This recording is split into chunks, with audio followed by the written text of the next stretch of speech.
Oh, can't hear any. I thought I was muted. Oh,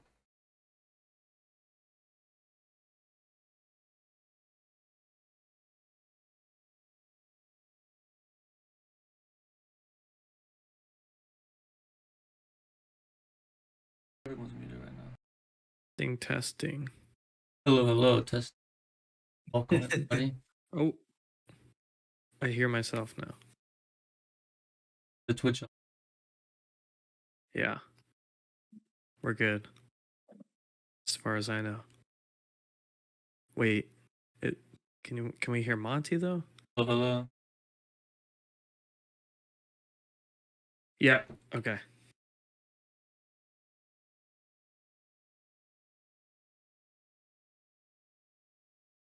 Yeah. Well, welcome everybody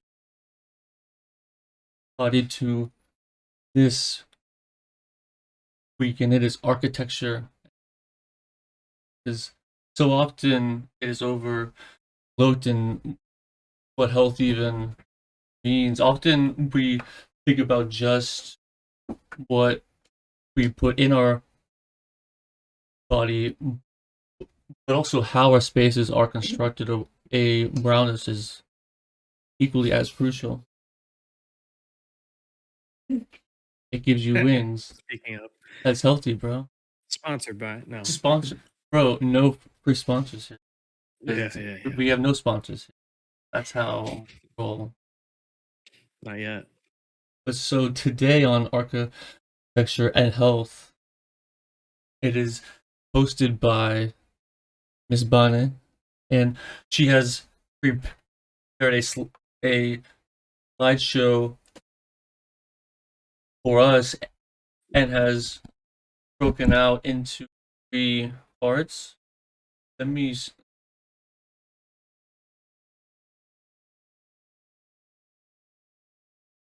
boomer tech, screen share.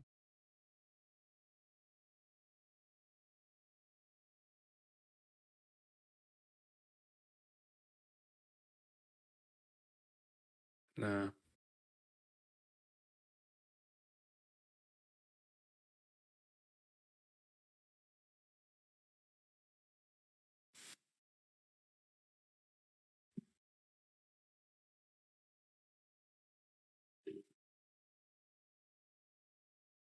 Yeah, I'm watching just to make sure, so you guys don't have to keep looking back and forth. I have to.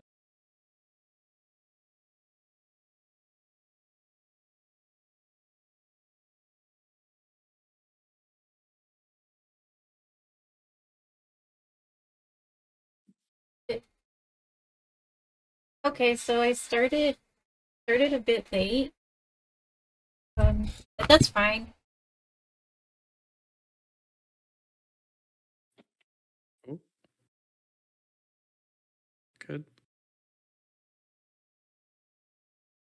Okay. This is the structure. I'm trying to keep that to see how successful that is. But 1st we're gonna go over health tips for any open discussion. Second part is the health wellness, and that discussion I put at 40 minutes.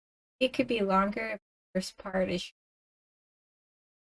And last part I'll discuss some competitions that we could probably do either as a group and then maybe mind battle. So that is the plan.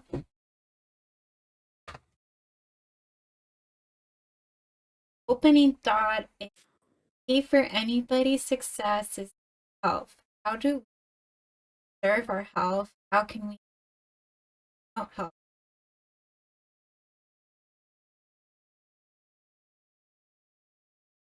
Here's this interesting article.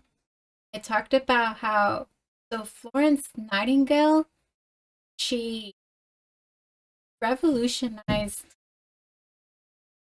the nursing world somehow. I'm honestly not too sure, but I know I've heard her name before. But it was actually her. It was her idea to talk to introduce the idea of daylight in hospitals, and she stated that she believed that by introducing light into the hospitals, it could improve health, and then throughout time since then they've implemented this even before there were studies, and since implementing light in hospitals, the health of patients have improved. And there's the link. I can also share this slideshow. Okay, so here is an example of like daylight in design. We all love the Kimball Art Museum.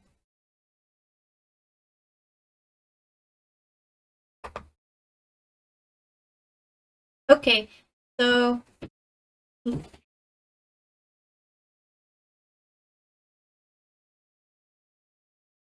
It thinks back and forth or else it is. you mean back and oh, can you click the slides? Yeah, that's what I've been doing. Okay. Okay. So some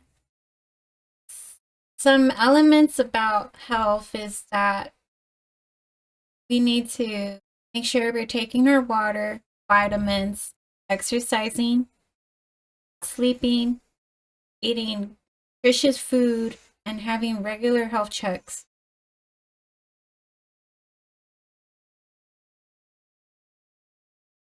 Okay, so I won't read everything on these slideshows because you guys can all read, but something that I've learned about health is that with water, so the amount of water you should be drinking, it should be your weight divided in half, whatever that is, but in ounces. That is the water, that's the amount of water you should be drinking. So Every day? yeah, every day. So this is a gallon of water, and for me, I'm 125 divided in 2, that's 75 ounces. That's about half of this gallon. I drink a gallon just because I'm also trying to train to do running, but for me, it's about half. So for you guys, since you guys are guys, I'm assuming it's either half or more. Huh. If not, then you're dehydrated and can't focus. Oh, what's up, Juan? Welcome, Juan. Welcome. I just learned that I gotta drink a lot more water. Yikes. Yeah. You should drink your weight. And then, so the next slide is vitamins. Okay, so this is something I learned as well, because so the whole reason I got even into health is because I was diagnosed with Hashimoto's earlier this year, and I think part of that is because I started working in 2020. I've been sitting in an office, just sitting down, and then having long commutes, so I wasn't as active, probably not eating healthy. And so since then, since January, I've been going into this whole like health craze and reading. And I do feel like these steps I took improved my health that I wanted to share. And for those that just came in, there's 2 parts in the meeting. The first part is just health tips for anybody. We'll talk a little bit briefly. The part I want to talk about most is the architecture and wellness, and that's the second part. So yeah, this is the vitamin slide, and the vitamin slide, I learned that most people are actually deficient in minerals, and I listed the ones that most people are deficient in. What I have been doing is I've been using this thing here, and literally ordering all these vitamins and taking them daily. And so far, I feel like it has improved a lot of things for me. But you should do your own research for what vitamins will help you. I know that some people say that vitamins are a scam because there can be vitamins that are scams. Some of them you just get through your food that you eat daily. Right. And another thing is that they say that it's actually better to get your vitamins through food than actual supplements. So if you can do that, that's even better. But you should look into vitamins. They're very crucial, and if you're deficient in some of them, it causes symptoms that you might not even be aware of.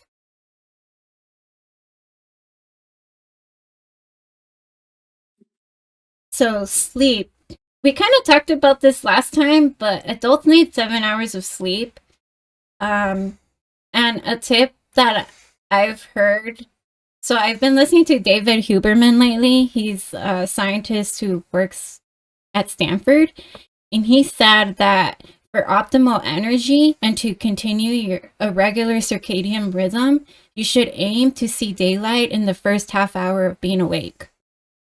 And that will help you maintain your circadian rhythm. Say if you want to wake up at 6 a.m. every day. And because another thing is that people actually thrive off of routine, whether you believe it or not. They say that that's the best things for kids, so why should that not continue into adulthood?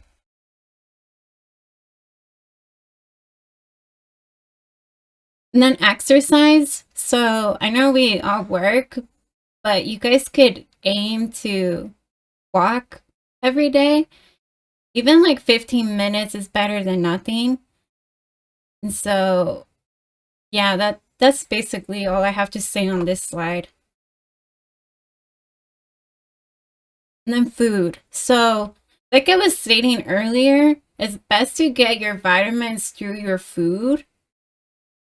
And you should do your own research on what kind of food you eat. I don't want to promote diet culture because that can be kind of toxic. Mhm. But you also don't want to discard the power of eating well. And then if you're not sure, you can consult a nutritionist that's probably provided by your health insurance or a health professional.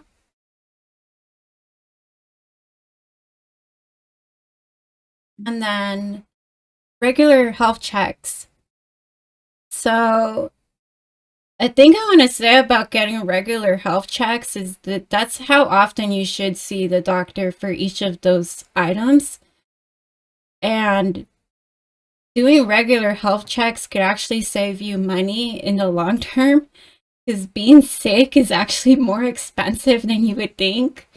I haven't gotten anything that I need, but even doing blood work often, I don't know, I heard insulin is expensive.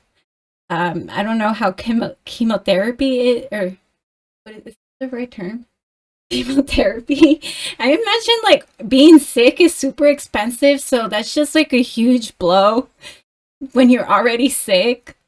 On top of that, just not, because when you're sick, at times you don't even want to work. So it's just best to see things early and detect it, and that way you can treat it. And it's best to detect it by doing these regular health screens.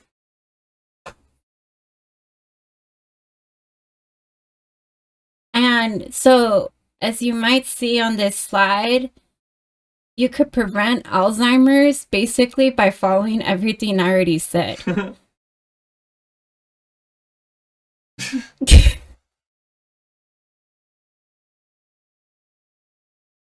Oh, and to have a balanced life, you want to do an activity for all 4 of these aspects. It's usually recommended that your employment occupies the mind aspect, but something you want to do is do something for your body, your spirit, and your emotions. So like body, you can join a club or a team to help you promote a regular activity. it's a lot easier to do something when you're doing it with other people or when it's in your schedule. Emotions, it could be like reading, spirit, going to church once a week, or anything that you want to do, mindfulness, yoga.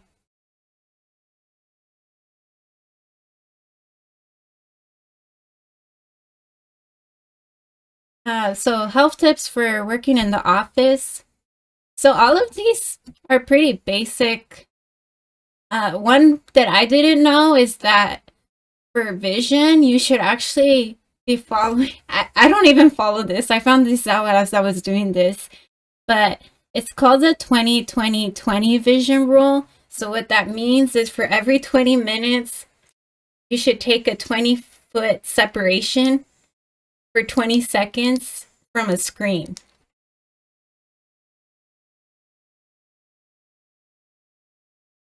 Which I'm sure none of us. Yeah. I think I've heard about that one. Doesn't it have to do with your iris muscle, like giving it a break? I guess. Yeah, like giving your iris a break. Or I guess you could get like blue.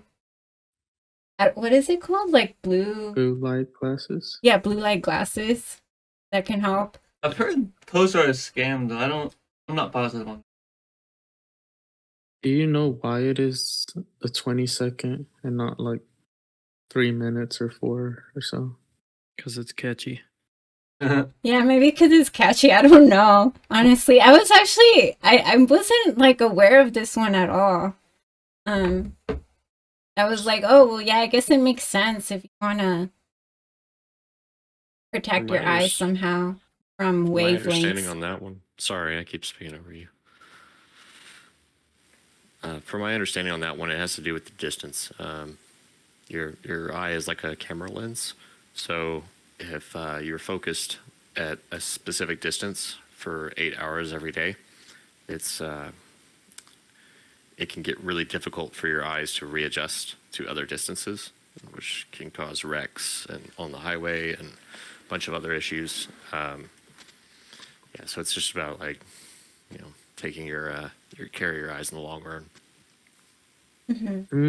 Okay, so here on Healthline it says you should take a 20-minute, or every 20 minutes, you should look away at something that is 20 feet away for a total of 20 seconds.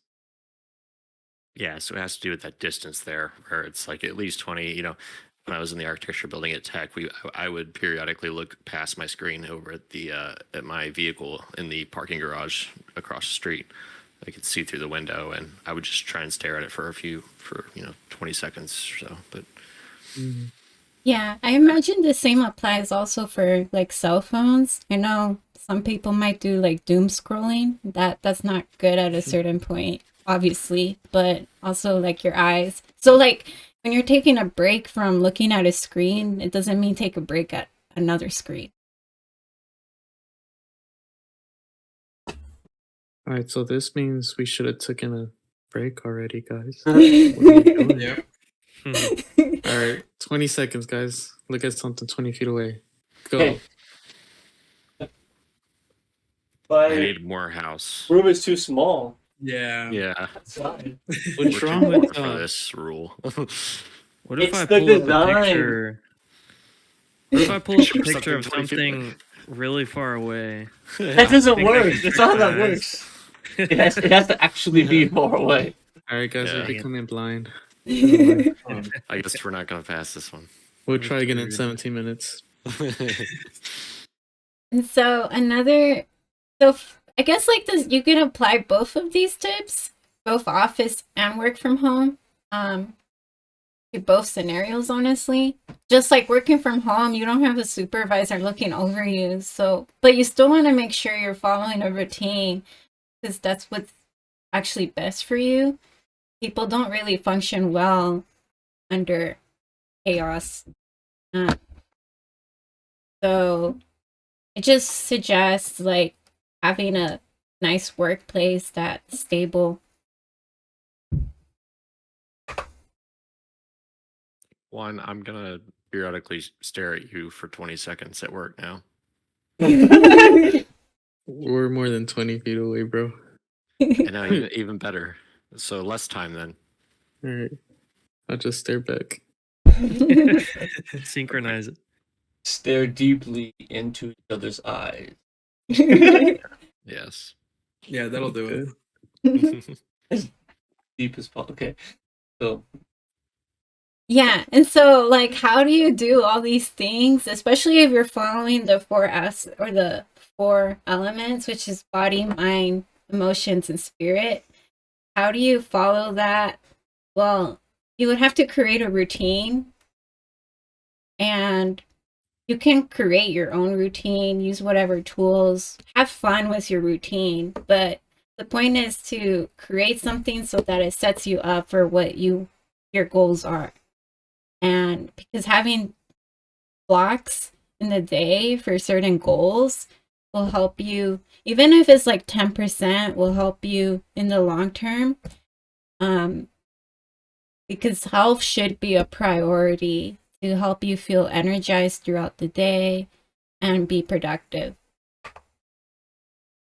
And so, like, what happens if you're not balanced? Well, then you're in stress, burnout, and that's what happens to each aspect when you're not balanced. Which some of that might even be happening anyway. Maybe like you're stressed in your mind, but everything else is fine. Like it just happens. So those are like symptoms of what happens when you're not balanced. and a bunch are physical and mental / emotional, which is interesting. And how a lack of balance, drive, irritable, even having nightmares, drinking more, fatigue, body fatigue, so all these different aspects that they play on it. So like I was saying, these are like some tools. I have like a water bottle to remind me what times to drink. You can use Google to plan out your routine. You can use apps to help with routine. You can use apps for anything, really. Like I was saying, like the vitamin, you can listen to. So what I like to do is I like to listen to a mindful motivational podcast a day, or like that could be commute while you're walking, just to get me energized. And again, like I put the buddy system, but more so to like say like I like to join groups so that I can reach longer term goals. So like I haven't joined a running club yet, more because like it's on Wednesdays, so I'm unavailable, but I plan to find another one that's another day of the week. I have this club that I'm going to talk about architecture. I have the Toastmasters to practice public speaking. Just like have a variety to meet all my needs. Yeah, and be balanced. Okay, so that's the open discussion. So now, after hearing all of that, and it being focused on health and balance, let's go a brown tier. Gustavo, do you have balance? So Oh boy. I'm not sure if I'm good at balancing or not. But to a certain I've been able to figure something out that kind of works for me. So pretty much since I want to say since the end of undergrad, beginning of grad school, I decided that I wanted to get more healthy. I was at my heaviest at the end of undergrad. I was around 310 pounds.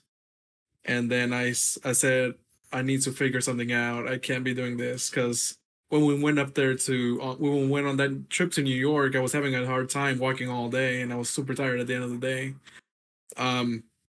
Luckily, around the same time, one of my old classmates from high school opened up her own gym, so I signed up to that. I started going to the gym frequently. I also started doing something called intermittent fasting, which means that I only eat twice a day during an 8 hour period, and then fast for 16 hours.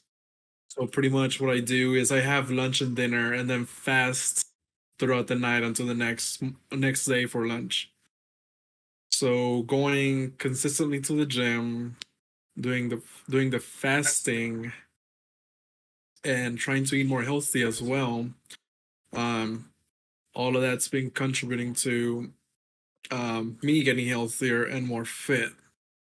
And that's been a process. That's been an ongoing process pretty much for the past 4 years. And it's been a good way to like center myself and like try and figure things out and put together a routine for myself. So partially when I was still in school, it would be school time, and then I had to do my exercise time, and then try and get as much sleep as I could while I was still in school. And now that I'm out of school, that's another thing that I'm able to have more control over, getting better sleep. So I think overall I've been able to figure something out that works for me. Even now, I want to do more than just that. I want to start biking. I gotta Nice. figure something out about that. But yeah, health wise, it is a lot. It has to do with like setting your mind straight on what you want to accomplish. Like give yourself a goal and try to take the steps necessary to get there at your own pace. You don't need to rush it either. And getting healthy physically has also helped getting healthy mentally. Ding, ding, ding. It helps out like clearing out my mind, clearing out stress. So yeah. Great answer. And it seems that since school, you've really been able to find that balance. Where in school, it was, even though we kind of had more time, being balanced ourselves is like quite tough. Juan, how about you? Are you balanced? You guys know we have a soundboard now. Yeah, we do. Oh, there we go. Are we up again? Yeah, we're back Yeah. up. Hey, we are. I have just normal people internet. Did we get all of what Gustavo said? No, not at all. Oh, we didn't get Oh, any of what he wow. said? I don't think so. It should be in the recording though, if you're recording it on your video for Yeah, I you know, was. for later on videos. Mm-hmm. Yeah, it could be Yeah. up on YouTube. So, quick summary. Gustavo then. So I took the first step towards becoming healthier. I decided that I wanted to lose weight. Started going to the gym, started eating healthier. Overall, going towards that goal helped me give you a better lifestyle overall. Helping with stress, helping with school, helping with work. A key thing that I think you said was also just improved mindset. Mm-hmm. Right. And how that structure of the physical and grinding on that can really drive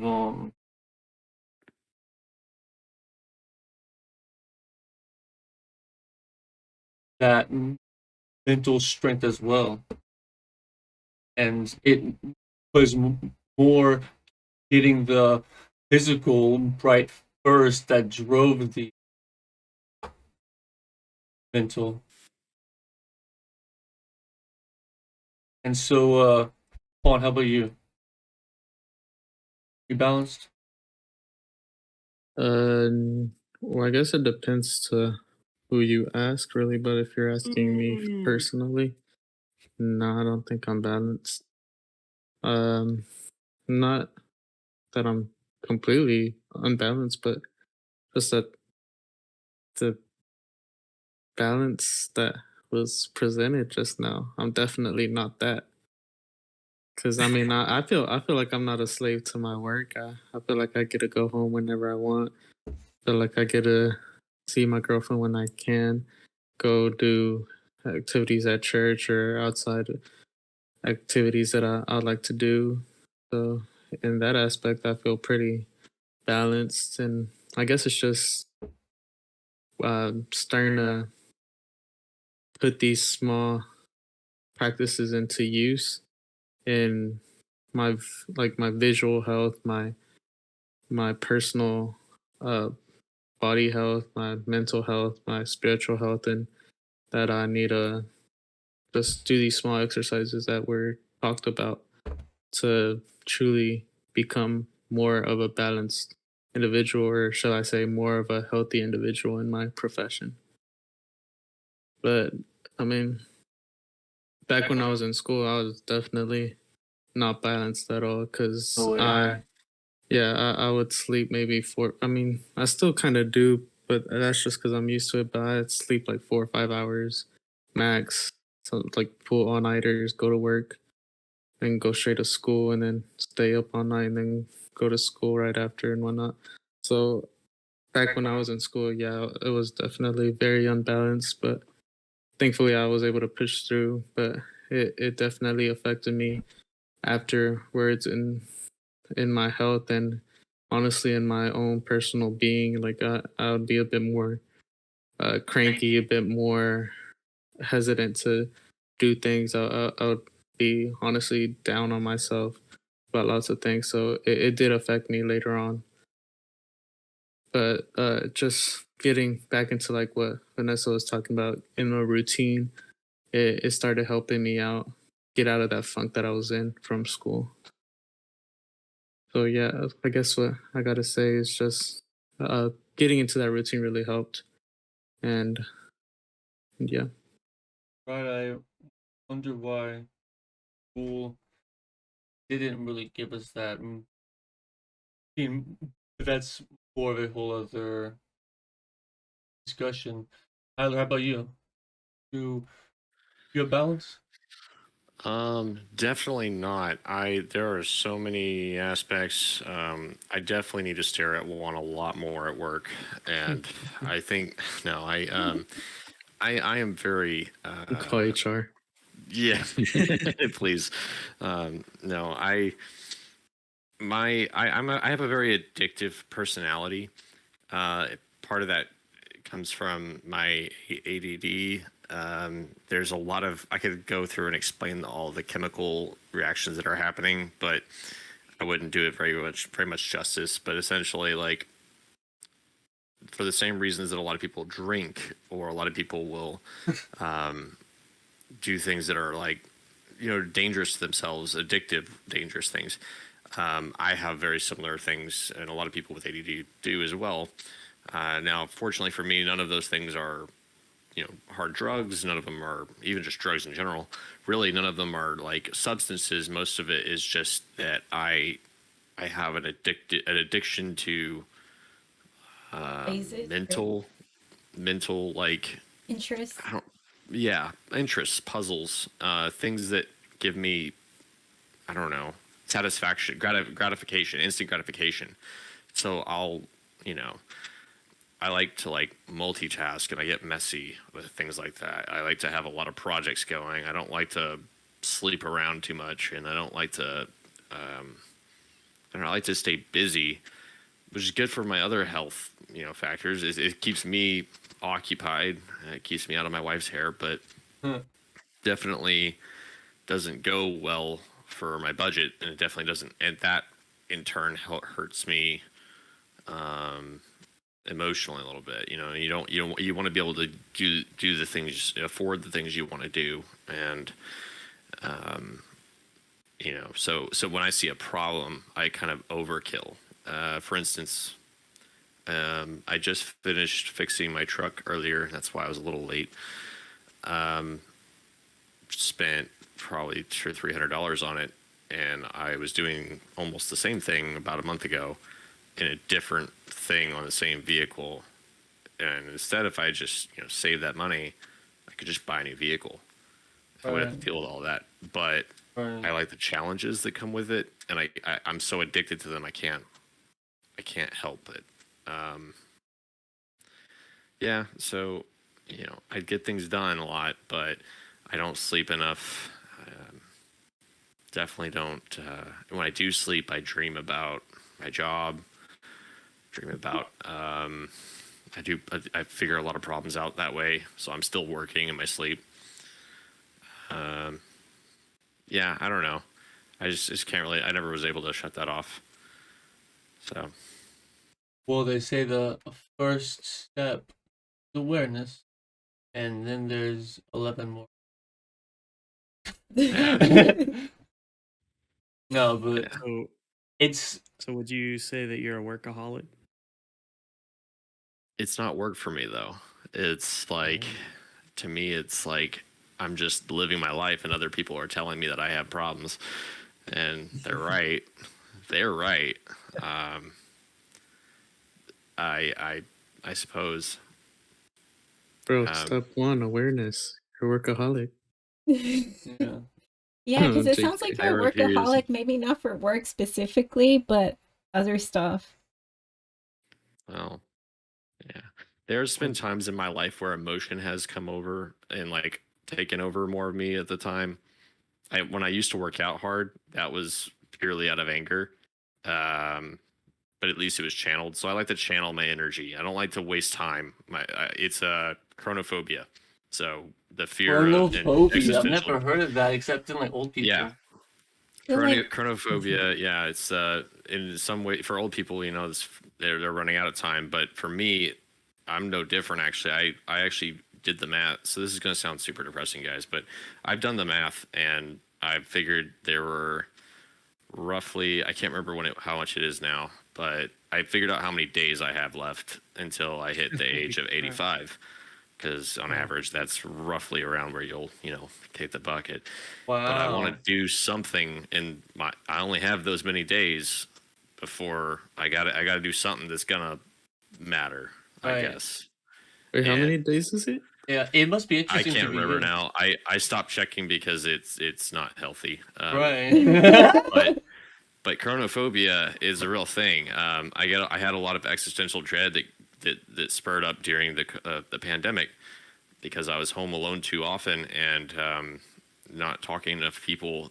I learned that there was this thing where eye contact is extremely important, and that we weren't getting it through our video cameras because there's a small amount of dopamine that you get from having visual connection with somebody, looking eye to eye. That's why no one was able to. Everybody was so awkward whenever they started going to the drive-thrus and stuff at the beginning, like coming out of the pandemic. No one knew how to talk to each other. It was really weird. So, Right. yeah, in a nutshell, I'm not very healthy. Yeah, so finding that balance is more driven by that need to fill. And man, that's Yeah, the truth, the need to honestly. not waste the time. It's really being able to properly structure that instead of trying to be like, oh yeah, I'm in full control. It's like, no, I kind of like handle. And so, Christy, Wait. Before we get on to Tristan, one thing Tyler did bring up was that gratification.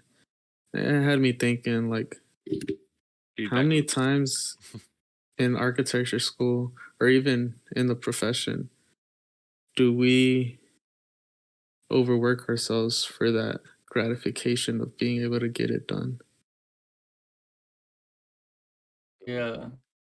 And it's funny because like we're never like guaranteed that gratification, and we're like working like I don't know, it feels unbalanced the amount of work we put in versus what we get in school and probably at your job as well. I mean, maybe because I haven't really walked a project from start to finish all the way through, but when you're doing just like small tasks on a project, you don't really get any kind of gratification unless it's something you really looked forward to, like you really wanted to detail that windowsill or something. No, Which no. I'm actually putting it in that perspective because I'm kind of learning all this stuff since I'm so new to the job. So I am getting gratification from all these like small, minute things. But once I learn it, it's like I know it now. And if you're gonna have me do this for a week straight, I'm gonna kill myself. Right. So Exactly. And it all depends on where that gratification comes from. Is it from without, as in from other people being like, "Oh, good job, thank you," on and on, or is it, "Oh, I finished," or is it, "Oh, I did a good job," or is it about actually appreciating the experience of? And I guess that choice is up to you and every person out there, but each one of them kind of has their own vices as well. Yeah, it kind of reminds me of like the different stories they talk about with artists going mad crazy because of their work. And it's like, is that low key us? Is these buildings, our paintings, making us go crazy sometimes? Yep. Yeah. A God good dang. analogy. Right. Juan, I got your answer. It's 21,061 days. So A lot of Dang, days that's to do it? Yeah, that sounds like a something. 5 lot. digits? yeah. Yeah. Go jump a skyscraper or something. I don't know. I just want to do something that will outlive me. That's partially why architecture is so rewarding for me, but But that's if you're only if I'm not so, bad. but like if you're so worried about even time, well then time is actually infinite. Actually, all gotten. Not to get too doom and gloom, but Yeah, sorry. Christy, how are you balanced? Are you balanced? Ooh, Your pH level, bro. Yeah. What's your pH? Are you basic? 7.0. What? I'm neutral What's as that? fuck. Isn't the pH scale 0 to 14? Yeah.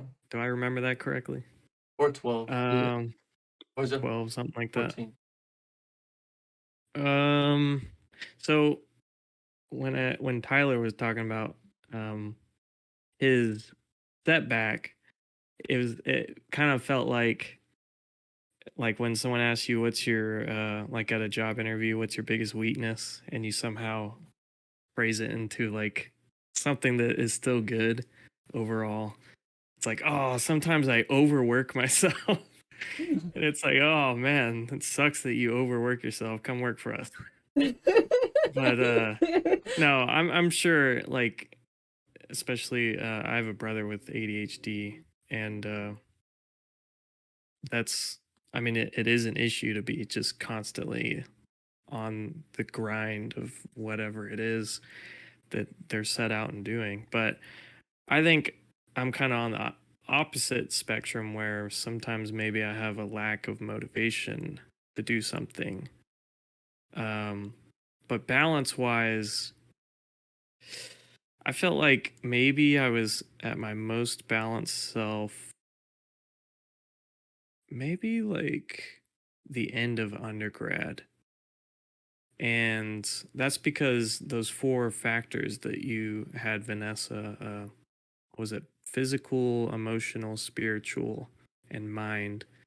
I felt like we're all engaged at the same time, and the pie chart was equally divided in the cross. Nowadays, I feel like I've placed a lot of emphasis on the mind side of the chart, I mean, I am kind of religious, and I would say back in the day, the spiritual aspect was, I guess that goes hand in hand with religion. It, it was everything was kind of equal, but I guess going through grad school and trying to like pull myself to a higher state mentally, I kind of had to give up some of the other aspects. I used to be in marching band through high school and 3 years in college. And it was basically all the physical activity that I did. And it, actually, in marching band, you do keep in pretty good shape. I mean, it's almost like some kind of aerobic exercise that you're doing every day. yeah. The really intense breathing exercises, and It's I hot mean, out if you there want to too. stay, yeah, if you want Real to hot. stay in shape, you're drinking tons of water. Yeah. Um, Bad respect. so I was, I mean, up until I quit that because I didn't have time for it anymore. Like that was like my peak self, I think. But I don't know. I'm really like the worst person about taking care of myself. And as architecture has gotten more demanding, I've had to give up a lot of that. Well, I don't think I've had to, but it's easier for me to. And I guess I've pushed like physical health kind of to the back of my mind, even spiritual, because I would like to think that I'm more in tune with myself, but I think the outside world is like a bigger concern to me with all this stuff going on in my life and graduation, and I'll be moving here in a couple months and finding a new job and dealing with this land I'm getting and building a house, designing and building a house. I mean, whew, it's going to require a whole lot of my mind and emotional state, I guess. So these are like that pie chart is always like adjusting for me, for the better or for the worse. But I guess the goal is to get it back balanced again. But haven't got there yet. Haven't got to planning that yet. I don't really have a good daily schedule, as you were talking about, Vanessa, of like waking up and like here's the first thing I'm going to do to better myself. I feel like I'm dragging myself through the day at this point, which is depressing. But hey, I think this is just a phase of my life where I'm going to have to get through it and then plan for better days. I'd say two things. First, you'll definitely refine it, like because I had to do that hunt myself, and I'm starting to refine it now that design has become a part of my life again. But whatever that may be for you, that you'll find it. That's good to hear. You may not expect it when you do, but it'll usually come in the form of inspiration, I think. At least it did for me. The other thing is, can I guess what instrument you played? Because I have a strong belief that each instrument is straight up a stereotype. You were in band, right? Yes. Can you All guess right, what you I'm guess flutes. me. You guess me. I'll guess you. All right, I'm gonna narrow. Give me one hint. Were you a woodwind? Nope. Long and skinny. You weren't. Nope. Okay, it's between. I don't think you were percussion. If you were percussion, I'm gonna be mad. Good triangle. I'm gonna guess trumpet. Nope. Damn. All right. French horn. Hey. That was actually my other guess, but I didn't want to guess that one because they're more of the Star Wars like nerd kind. Like those are the guys you want to hang out with. Like those are the guys you can get along. You can like talk about your favorite video game with. Like, yeah. I would have guessed a French horn, but I don't know. I didn't. All right. What do you think I did?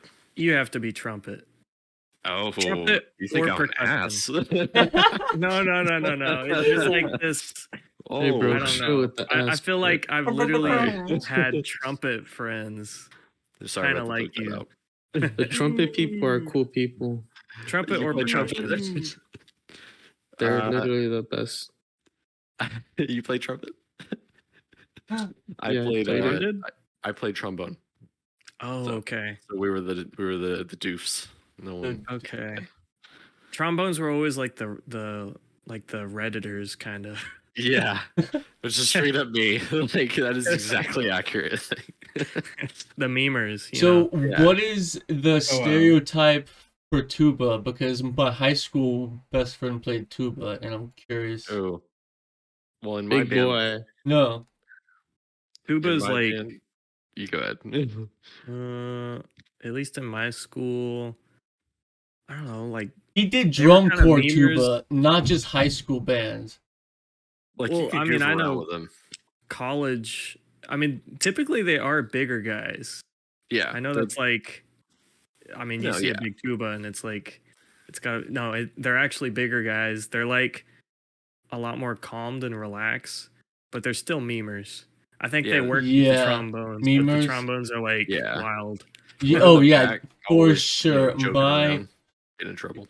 right, my best friend Zach was like basically like Tristin skinny, but like almost as tall as me, and I can't even tell weight in this. and played tuba. So Tristan's like a skeleton, and Too then thick. so like imagine a taller A skeleton. walking stick. Yes, a walking Used to be stick worse. whose bones show more than muscles. It's actually Brittle bone. Hey, So- come on, bro. Whoa, You haven't seen me guys, in a whoa. while. so. You can't do worse keep than it me. going. Luca, what is the What is stereotype that? of a bassoonist? I'm assuming you Hell. played that.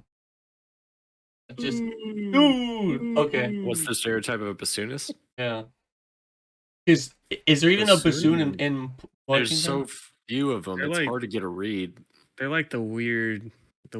weirdo. Yeah, Like they're the ones who are going to be reading books half the time. and Yeah. Yeah, probably Harry have- Potter. Yeah, Drexex. That's That makes all you sense. need Like- to know. Drexex. like anything clarinet related, I would go to them for help with homework. Anything flute related, I just wouldn't date because they were too Oh, competitive. God. brutal. Saxophones were chill. Party. Cornets were kind of like the flutes of the. Nice, brass. nice. We marched cornets, not trumpets. Yeah, I wonder if there are those like same kind of stereotypes in architecture. But before we close out the open cool people, discussion, and then yeah, the rest exactly. of us. But Yes. there's also like the nerds too, you know. So just Yes. but Oh my so gosh. Yeah, The the cool technical people, designers. and then the rest of us. and the rest of us. The number of ties, there's a lot of ties, and I noticed it There's as soon as I definitely got in. stereotypes. Right. But I think it's more of a microcosm of life, and we like to think this centric to architects. But as we round out open discussion, Bonnet, are you balanced? Are we balanced? So I would say I wasn't balanced until I got diagnosed. So Dang. I guess like before I was diagnosed, I had years of trouble, probably a decade or more. And I may not have looked like it, but I mean, I was in cross country in high school. I also did track, but I stopped running in college. I wasn't sleeping well at all. I let stress consume me. Then when I started working, it didn't stop. It probably got worse because I started working right before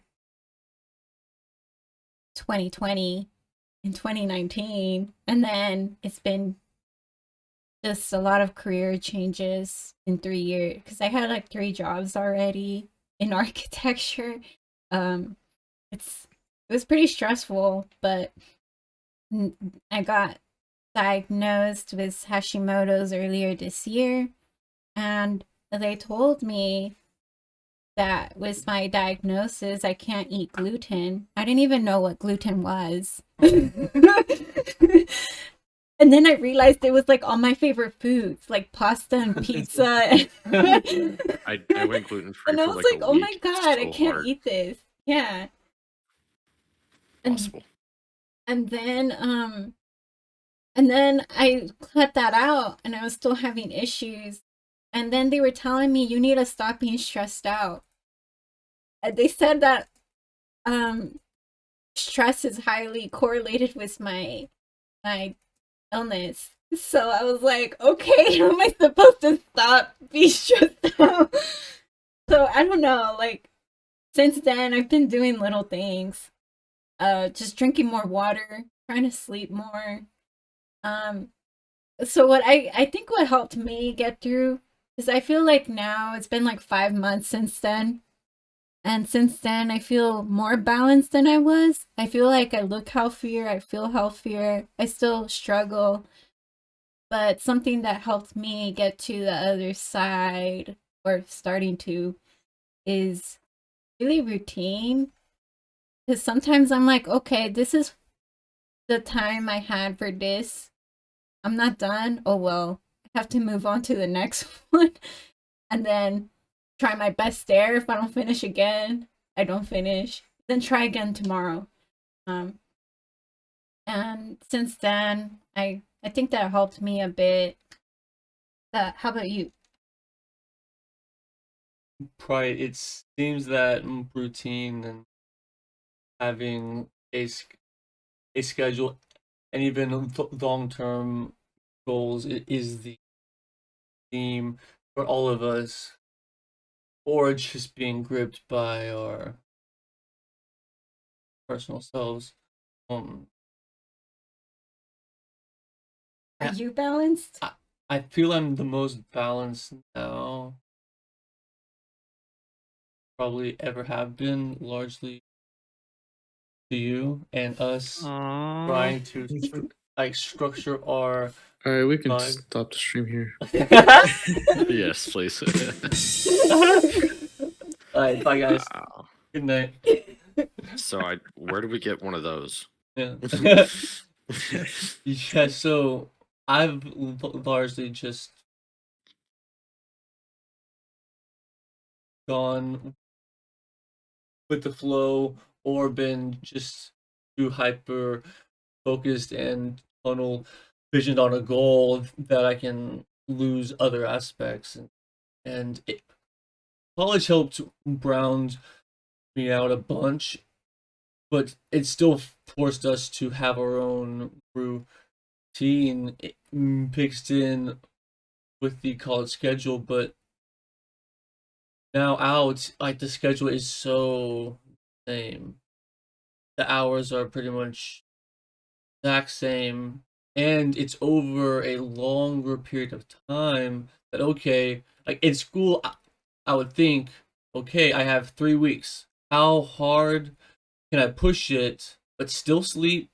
But if I can sleep 4 hours in the evening, 3, 2, but still sleep, but like, okay, I'm pushing it, and know by the end if I'm putting in those extra 2 or 8 hours in, it'll all add up. And at the end, I can not stay up for a week straight, And so that was like the start of balance, basically being able to project out.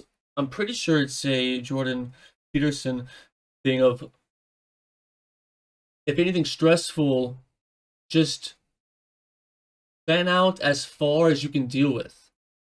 And in school, often it was this week, this weekend, today, tonight, And that's also how they hoodwink us on a bunch of loans and a bunch of scams. That's a whole other discussion for a whole other day. That as we slowly dismantle this corrupt educational system by our meager effort.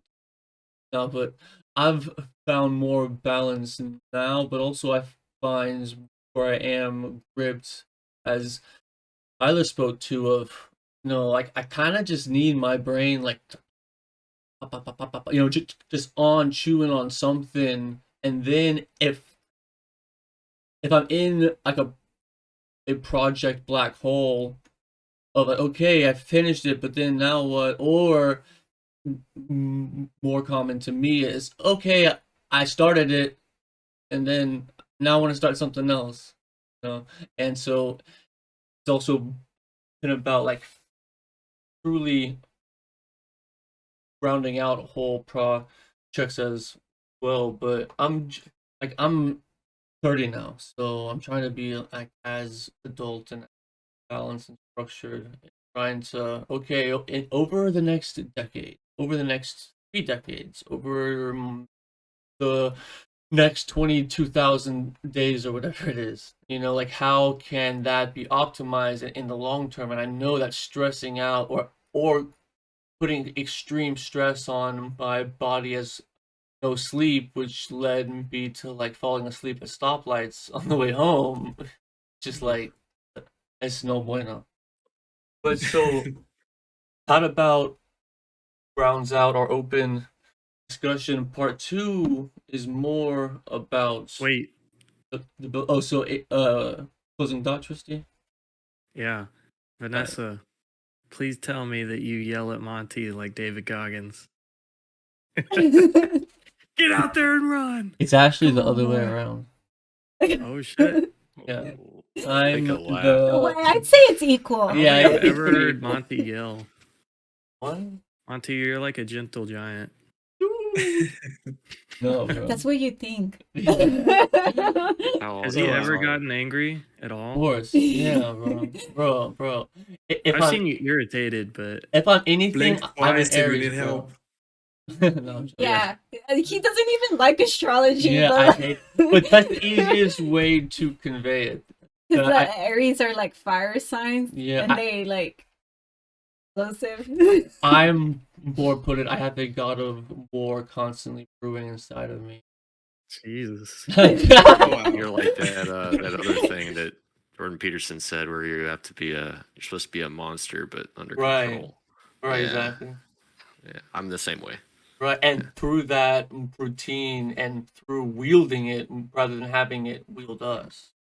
Yeah, And if health is always a liability, then what are you gonna do? Yeah. Yeah, so I would say just to last thought on is that like we both listen to David Goggins, Jordan Peterson, and a bunch of people like The Power of Now. I think we just both keep each other in check a lot because sometimes I'll be like stressed out or whatever, and then Monty's like, have to be in the now. I can say it's the same the other way. She loves it. It works every time, without a doubt. if you guys haven't tried figuring out, like, just looking into enneagrams, Oh you should yeah, definitely do that. Yeah. that's the Do you know what one your I number is? actually like believe because Wait, Yeah. I don't know what He's this an is. 8, I'm a 9. so Oh, okay. it's like a psychological study, and it's split up amongst 9 different quadrants. We should even do a whole thing on personality, enneagram, like because it's a What's it whole called? thing. Yeah, I But kind of want Diane to talk about Right. Enneagram. It's a whole. But the gist of it is it's broken up in 3s, and each 3 focus on mind, gut, or is it body? Not body. Mind. Wait, type it in the chat. Yeah, we'll look it's it a up. hard thing to But spell. we move on.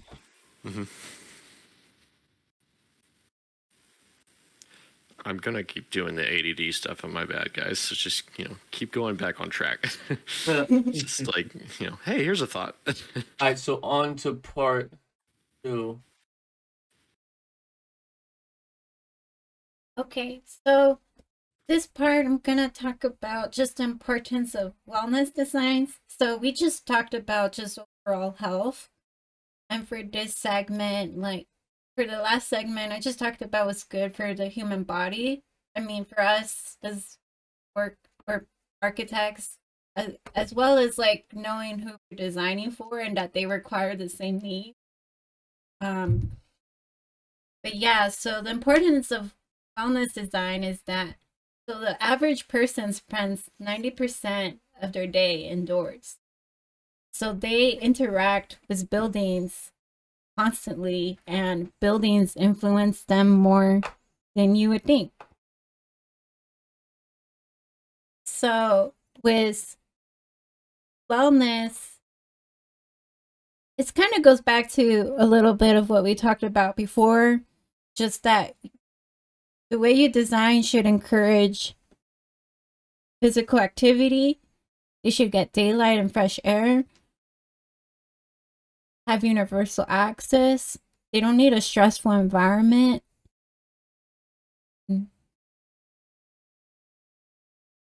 So elements of architecture to look at for wellness is lighting, material, colors, and relationship of indoor-outdoor. So there could be a whole class about lighting in general. So I can't talk about everything. But something that I learned is that light isn't just absorbed or by eyes. Your body feels light. So if they're not getting daylight, which is a need they have, their body could be stressed out even if they don't know. So this is just a diagram to show like, so cortisol is kind of stress, but stress is not always bad. So cortisol is actually good to have because that's what motivates you to have activity throughout the day.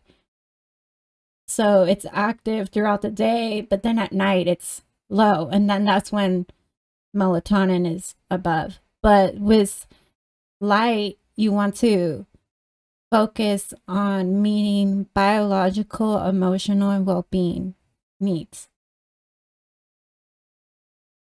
So these are just different environments to show the effects of light. Again, like there could be a whole class about lighting, but like you see how like the first image gives you more of a sleepy, relaxed mood. The second one is like awake. That's a workplace. You want people to be awake. The home one is the medium. And then the last one that looks like a surgery center, but that you want bright lights like that to keep doctors awake. Some of these doctors are maybe performing a 12-hour surgery. So you want them to be alert, and light like that can keep them awake. So this one I'm not too familiar with. I'm kind of familiar with it. Some of these terms I've heard of, but so with this one, when I saw material design, I thought it was going to talk about how maybe some materials are better than others for wellness, but really all buildings should meet these basic material design wellness. Even if the main concept is not wellness, it should meet it because it's for safety reasons. You don't want toxins in the air. You don't want mold. You don't want people to get sick by your building. And you can get people to be sick through toxins, but also through not being aware, because sunlight can be good. So natural daylight could be good, but there's also a point where the room could become hot by it. So you need to be aware of that. Like because if a room becomes too hot, like that will stress anybody out. You also don't want people to get sick. And so copper, brass, and bronze are actually materials that they like to use in hospitals, I read, because it's less likely to have bacteria, or it's easier to clean, as well as like harder for bacteria to grow out of that.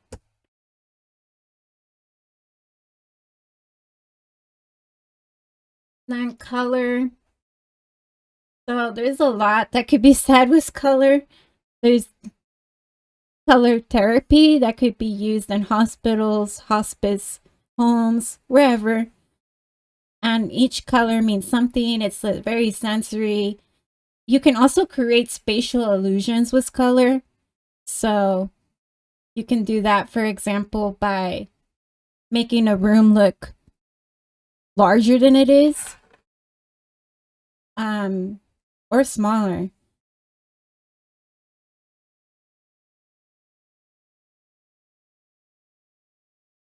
And these are, I mean, I feel like innately all of us know what these colors mean, but sometimes it helps to just see it spelled out for you. But I feel like we all have a feeling associated to a color off the back. And so I don't really work with wellness design. I work in residential, so it was fun researching this. And I realized that there's like two kinds of wellness approaches in design. There's biophilic design and salutogenic design. So in salutogenic, if I'm saying that correctly, that's the main design that hospitals actually go with. And then biophilic, I actually don't see that too much, but I could think of maybe Amazon headquarters in Seattle.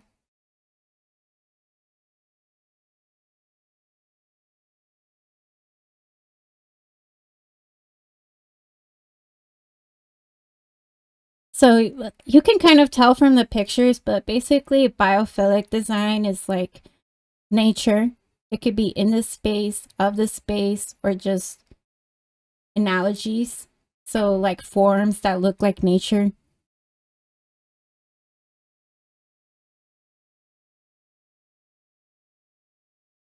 So these are some examples that get that approach.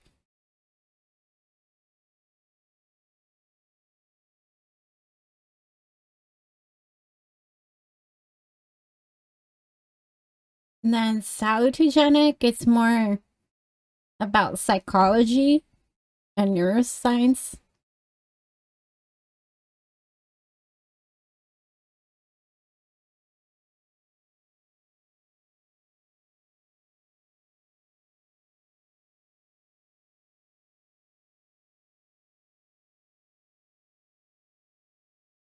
And so these are, sorry, these are some examples of like salutogenic design. And like I could already like see it's pretty much what you see in hospitals. It's like to keep people feeling happy and well, and while they're either getting patient care, or because you also don't want a hospital to feel like super industrial. There's people who are probably there for months, or even kids. Children's hospital. And some example of wellness in history is, so ancient Greek, they had programs for mental, spiritual, and physical activities. So they had buildings specifically for that program, which we kind of do as well. But I feel like their design was more intentional.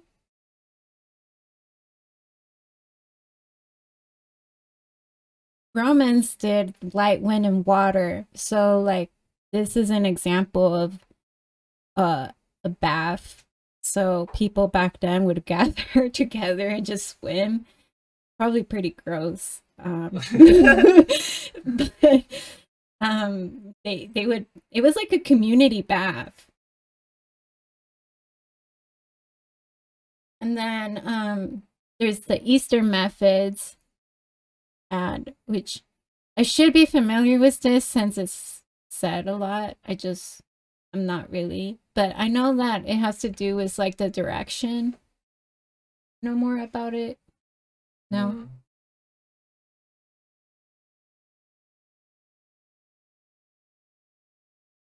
And that's it for part 2.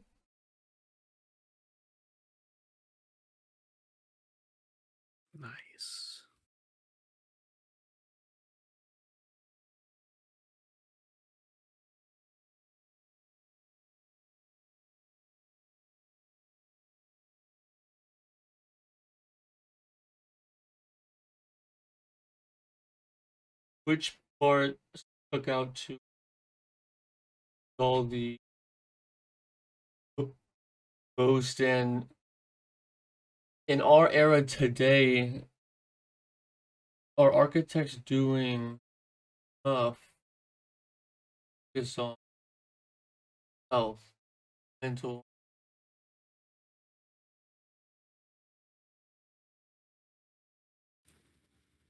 Hmm.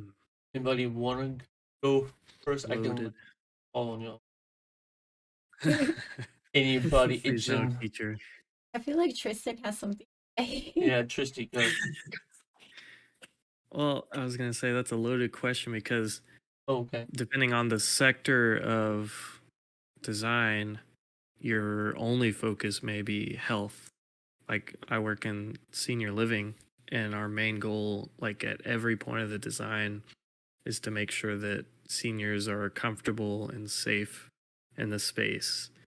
I mean, like rounded edges at every kitchen countertop and But is it healthy isolating all of our seniors to one location and assume that it'll have enough socialization that's a in whole nother question. that is A lot the of- question. Yeah, I mean, a lot of seniors don't like that. They don't want to go into those homes. Right. So, I mean, that's a whole nother thing. Like, I don't know, just the cattling of people. I mean, this can go into like urbanism as a whole. Like, should people be cattled in with other people so closely? Should there be people above you and then below you? And with an absence of, natural elements in your life, you're surrounded by sidewalks and buildings now. And I don't know, it's a huge topic. Right. And Have time. yeah, and We should do, oh my That gosh, is there should be a the debate, topic. urbanism versus ruralism, because I will definitely take the ruralism side. Yeah, I know you guys will all be against me, so let's do it. I mean, I could argue both, bro. I could take urban heavy and rural, and I might still end up giving the same explanation, just in a Yeah. opposite way. But I mean, I would argue that your firm is complicit in this nature of isolation by even accepting that. Yeah. Well, it's a whole architectural design sector, senior living, but it's developer driven. Right. So And we all know anything developer driven is almost like Satan. It's like there's no soul at all. And yes, at your firm, especially at y'all's level, I'm sure there is a bunch of tensions. Or in this space, how are they best able to operate and be comfortable? But the meta question, the step up is, should we even take this job?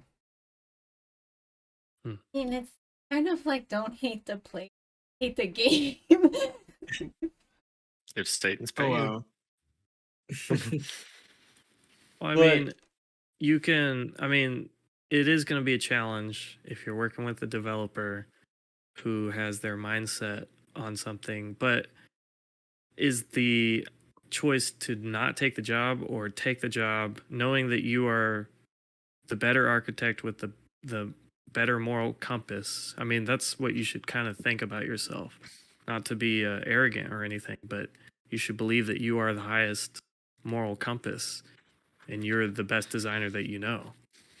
So would you rather another architecture firm take this job and do exactly what the client wants, or are you going to challenge yourself to take it and try and use what you've learned in school and what you believe in morally to persuade how the design goes?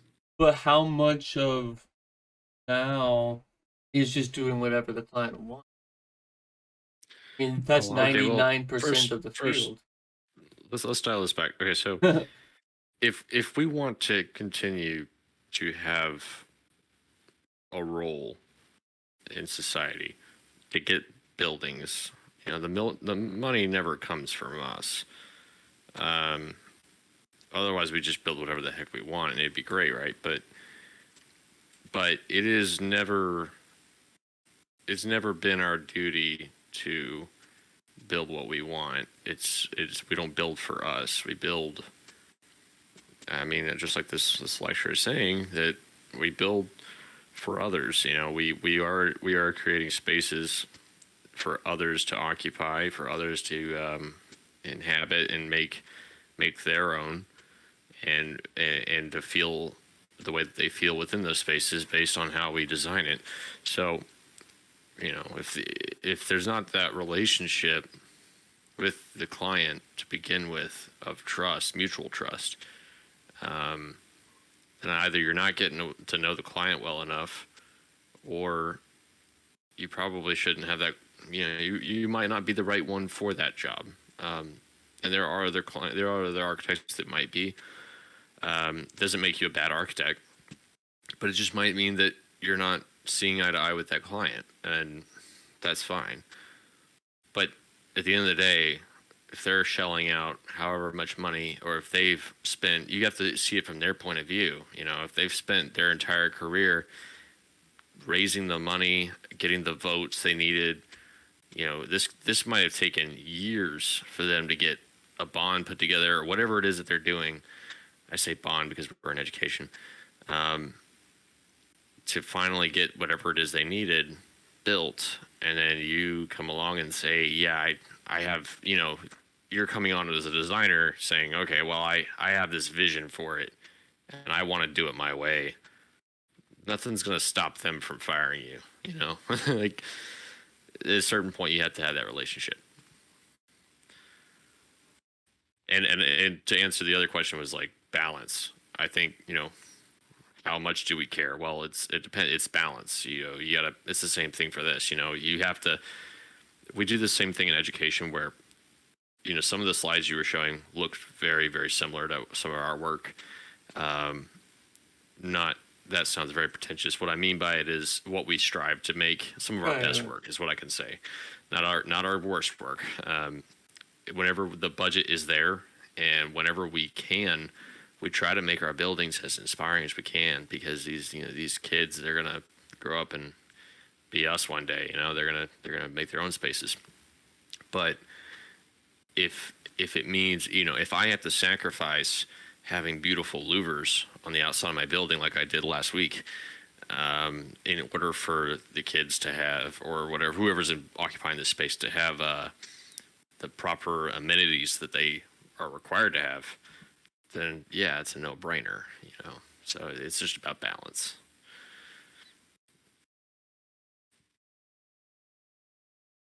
So is that in response to what I just said, or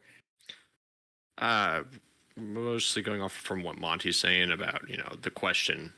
I'm more in agreement that I think it was kind of a loaded question, but not intentionally. I think it was a generalistic question is really what it was. But Gotcha. yeah, I wish that we could do more, but as architects, but I also have a realistic side, and balancing the realism with the other, with the idealism is kind of where we fit the best, you know, as a role in society. So his question, you're bouncing off your thoughts. Yeah, that's great.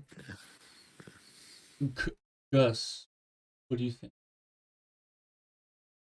So, yes, your question was pretty loaded, as the guys are saying.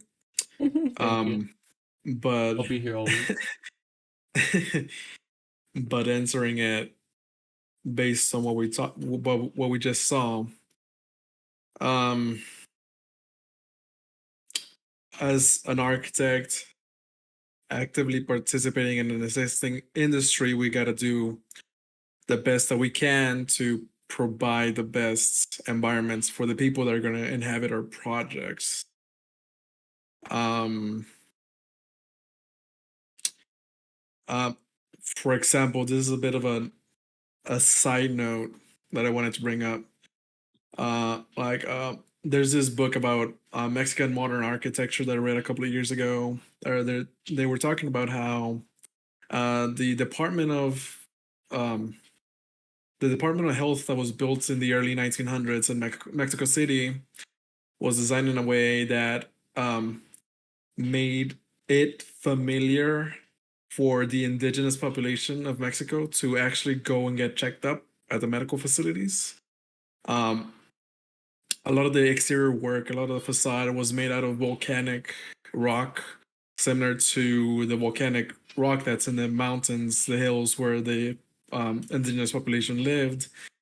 They used a lot of referential artwork and the facade, like building reliefs or and reliefs, little statues, the same way that you would see them on like an Aztec pyramid, but instead of depicting an Aztec serpent or something like that, they depicted instruments of science, instruments of medicine. And that way, in that project, the architect was trying to create a connection between what the message of health, what the modern message of health is, to what the indigenous people were familiar to get them to actually come into the Department of Health and get checked up and get begin participating in that program. So that's one example. But in general, yes, as an architect, you have the responsibility to design something that is an overall benefit to the users. Yes, it might not be a good idea, going back to what you were talking about with Tristin. It might not be a good idea to wrangle all the elderly people in one building. But if you have to, because that exists as a typology, you gotta do the best that you can with the resources that you have to at least make it a good and healthy environment. And if you want to tackle the roots of the issue of wrangling elderly people in one single building, that's more of a societal issue that I'm not sure architecture itself can get to the bottom of it. Because I mean, a lot of younger people may not want to take care of the elderly.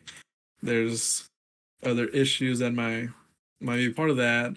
There might be the older people that don't have any family left over, but I mean that's a little bit out of the way, out of the topic for architecture, I think.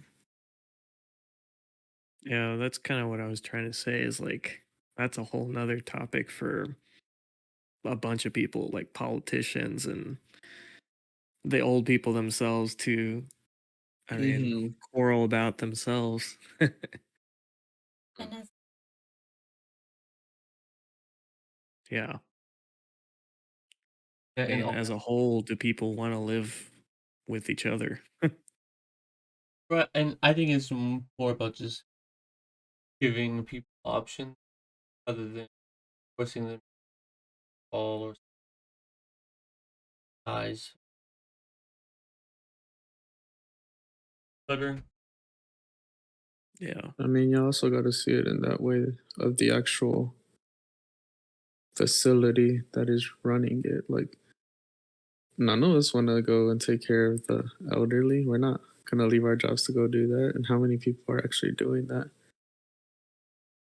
Like, I guess that's the one thing about our field that we had to truly dive into to see what is the best description of what we can make this building be. Like, if there's only 10 people who are willing to work in this facility, then how can we make it the best for those 10 people as well that are going to be taking care of those people that will be eventually helping with their lives? Because, I mean, would people rather be in a cell and being taken care of the best, or would they be out somewhere like in a farmer, not even getting checked up because they're just too far away and it takes a while for each person to get checked up? Like, I guess it just depends on the actual project scope and the project type that dictates what it can be as well. Yeah, that's the other thing you kind of reminded me is that no one's forcing anyone to put old people in a home. That's a choice that my family had to make recently, and it's extremely difficult because at that point we my grandfather, he had Alzheimer's and early onset, and I don't know what's going on with the color here. The video feed is a little. Anyone else seeing this? Oh yeah, Yeah, our I battery see the died. random It's not battery. the storm. Okay. Yeah. So there you go. He's There's my mad at our trombone. responses. Yeah, that's why Monty Yeah, was so- laughing earlier. He wasn't laughing at family. No, not at all. Oh no, Battery I died. did take it that way. I didn't. Even... Yeah, it's a really hard choice, and you you have to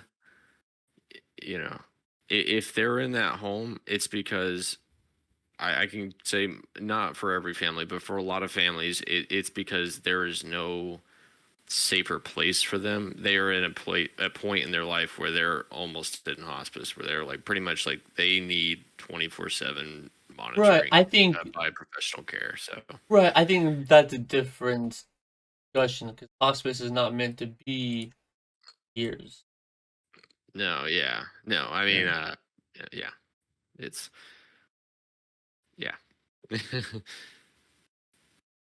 So, Juan, answer the loaded question. What do you think? Are we actually in control of this, or are we just subject to the complete market forces of everything? Well, you gotta see it this way. All professions are an ecosystem. Literally every profession. Schools, architecture, hospitals, apartments. It's an entire ecosystem, and it has to work together. And we will never be in control. They will never be in control. It has to always work together. It's a give and take. So I don't think there is a total control of one thing or a total control of another, because like the developers may have money, but we also have the choice not to take those jobs or And- do what they Right. want, because I mean that they need us as much as we need them. Right. So it'll always be a give and take in that aspect.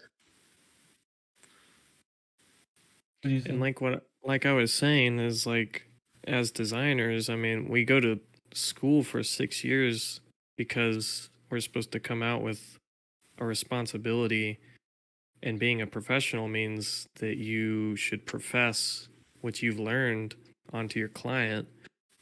And if you overall have the utmost moral responsibility and you want the best outcome to come from that building, you're going to at least try and steer that client towards the best design overall for the user.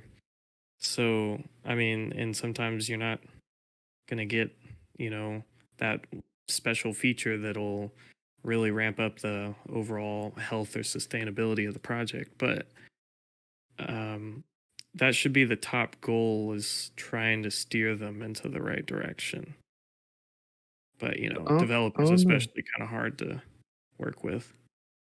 I don't know. It's kind of like we contradict our own selves over here in the United States with that question, because like the Pritzker winner, Diabedo Francis Quere, I think that was his name.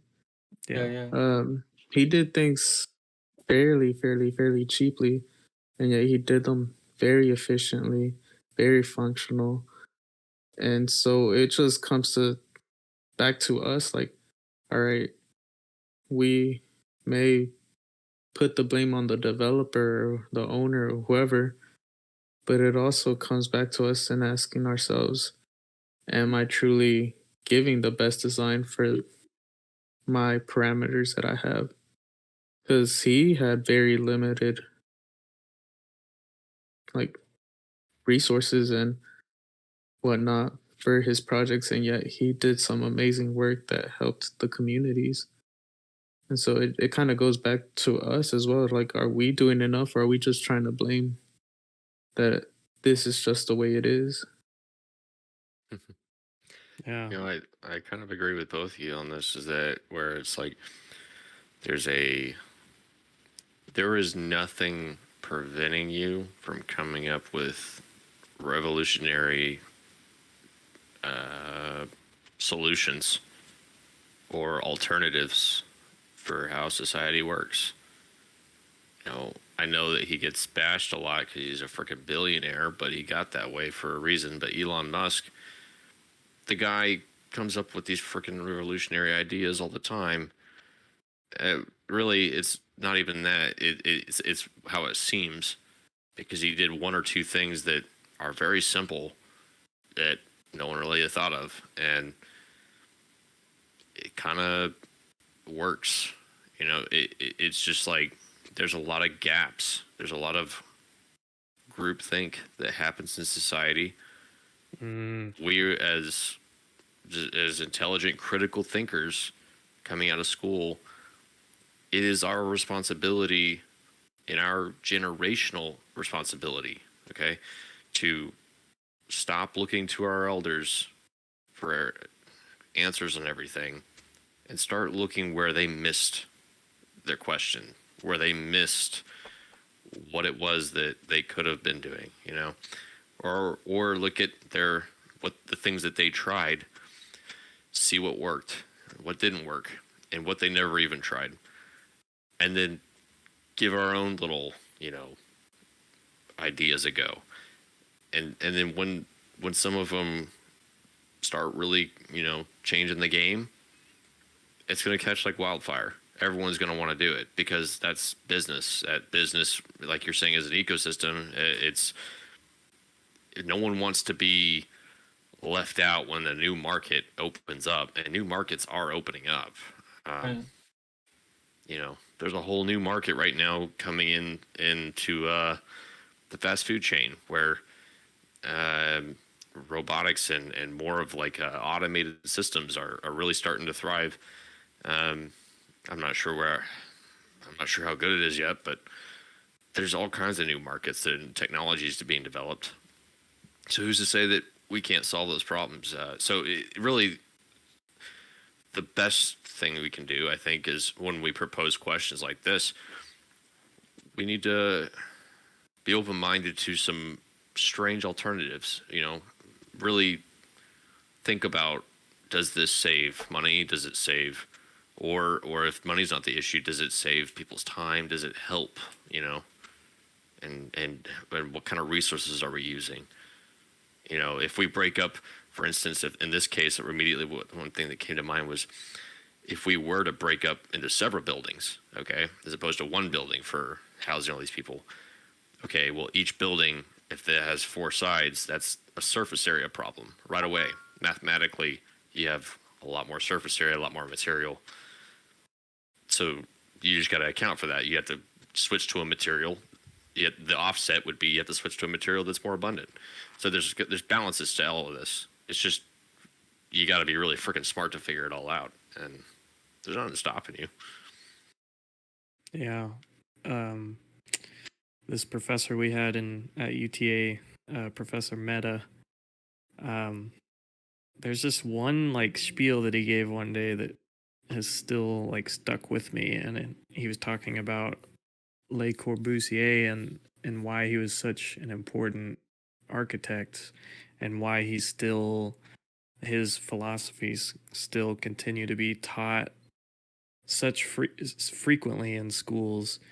And maybe us as students look at it as, oh, the teachers really just like his simple design and the Villa Savoy, and it's a floating sailboat, or not sailboat, but like industrial boat, and it's on land, and the aesthetics of it, we kind of get caught in that. But Professor Meta is a engineer and architect, and he teaches construction, and he kind of gave us the construction side of it, and that Corb was an innovator in, I mean, he was one of the first ones to use the pier and beam construction type in buildings, and that allowed, I mean, I know we all know from UTA the 5 points of architecture.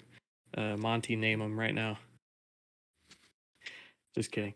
Wait, I got you. Free plan, free facade, roof garden, Ribbon. oh yeah, Ribbon ribbon windows and PLOT. PLOT. Yeah, PLOT. that's it. Oh, hell yeah. Pilates. Pilates. Texas Tech doing it Do a right lot over of there. Pilates. Yeah, a Tech coming in clutch. Yeah, they But- feel short. Yeah. Yeah, I fell 2 short. points. I would have passed, but Yeah. But so Meta was, I mean, he was saying, why can't we have architects like Corb anymore in the modern world? And it's tough because with the more complexity that these buildings require to even be in competition with other buildings, like a developer is going to want to use the standard practice of construction. And nowadays, you know, everything is so tightly dictated by codes. And, you know, we even have facade specialists who their only job is to put together the most efficient or the money efficient or the sustainability efficient facade for you.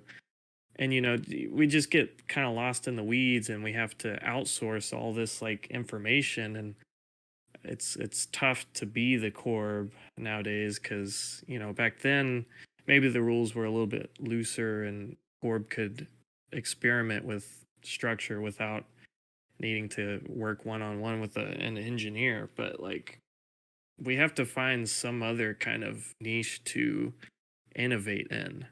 Maybe we're not going to be playing with concrete structure anytime soon, but there's got to be something out there. And that's what the firms that we consider starchitects nowadays, I mean, big, Frank Gehry, Zaha, I feel like they've kind of been leaning towards, look at us, we're doing some cool aesthetic things.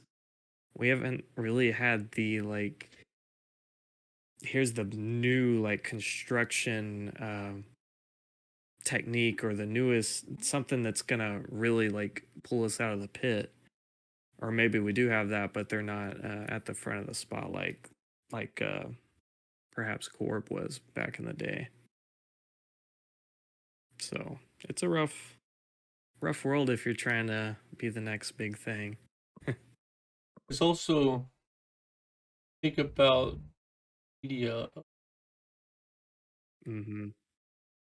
very very gatekept, and honestly, if it wasn't for Philip Johnson putting in efforts, well, Forbes a special one that he probably still would have been famous because he wrote so many books. I'm pretty sure it was Frank Lloyd Wright who said, Forbes, he'll design one building and write 4 books about it. Like, but that was his way of self-motion. and that way of, okay, because then it was just word of mouth or even a happen chance review, and often that's what was way more about the politics of it than it even being good. There's also, when there's only a few sources media, then I think becomes even. But Groupthink. today there's so much media, and and it is very tough to even break through on Christie's and everyone's point of like that today, and the people I find doing more interesting things, they have like 700 followers. They aren't these big, and because for me it's about the era right now in construction. Okay, how well can we actually automate this part? And currently it's 3D printing some concrete, and that's the first step, the first test.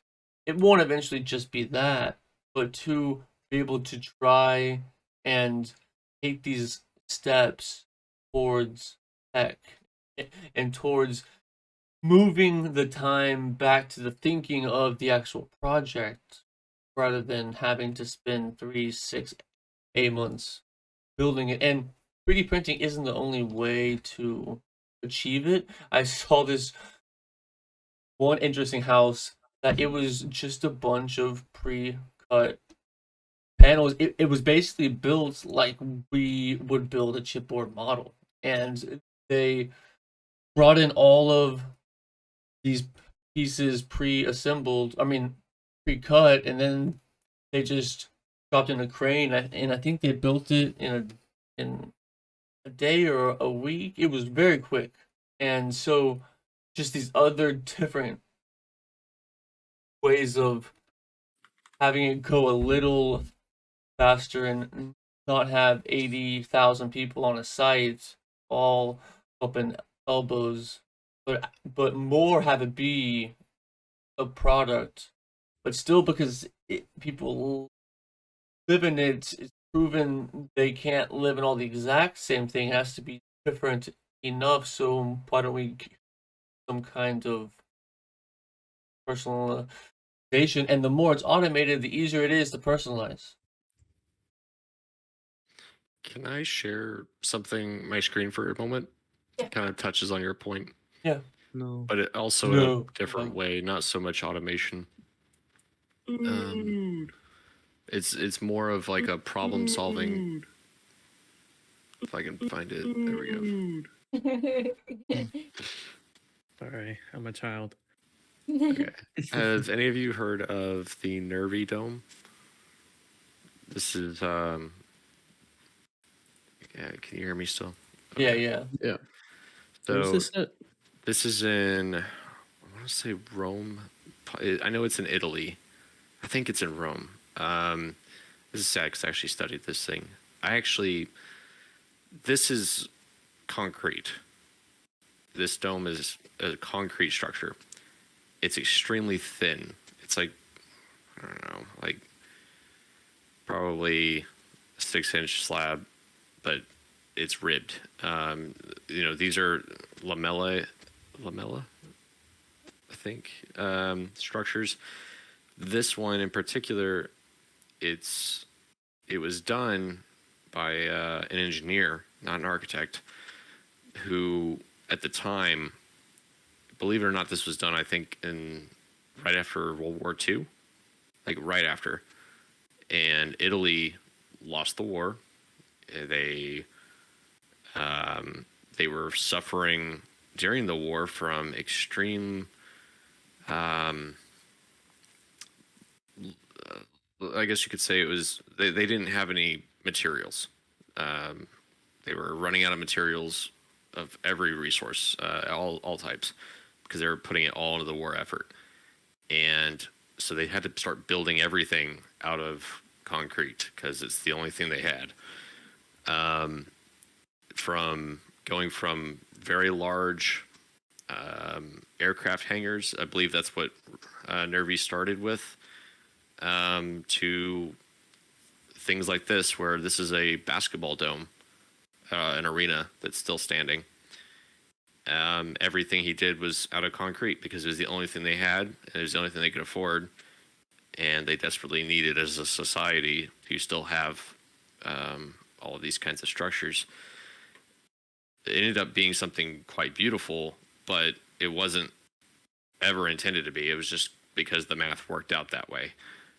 I actually ended up designing this out, rebuilding this, and I had to use Grasshopper to do it. But it's kind of amazing how when you think long enough about how to solve a problem, sometimes the solution ends up being beautiful, and it's in and of its own. Not always, but there's a lot of times where it does. And Amazing. Yeah, It's like a modern, super interesting. or is it Pantheon? Basically, yeah. Mm-hmm. Oh yeah, this is another one I think. But I was trying to find. Yeah, this is him here. This is the exterior. So the structure is a big Wow. egg shape, basically, and it's still standing, even though they don't need it, because of another theory that I had, which is the whole, not theory that I had, but one that I buy into, which is that if you make something that is beautiful enough, people will take care of it and love it. This is more on surface structures. We can get into surface structures sometime. It's a really neat subject, how to span really far with materials that You should don't host it. yeah, usually host work one. that way. Yeah. Tyler, were you the one? I feel like I recently heard someone say that the real sustainability is.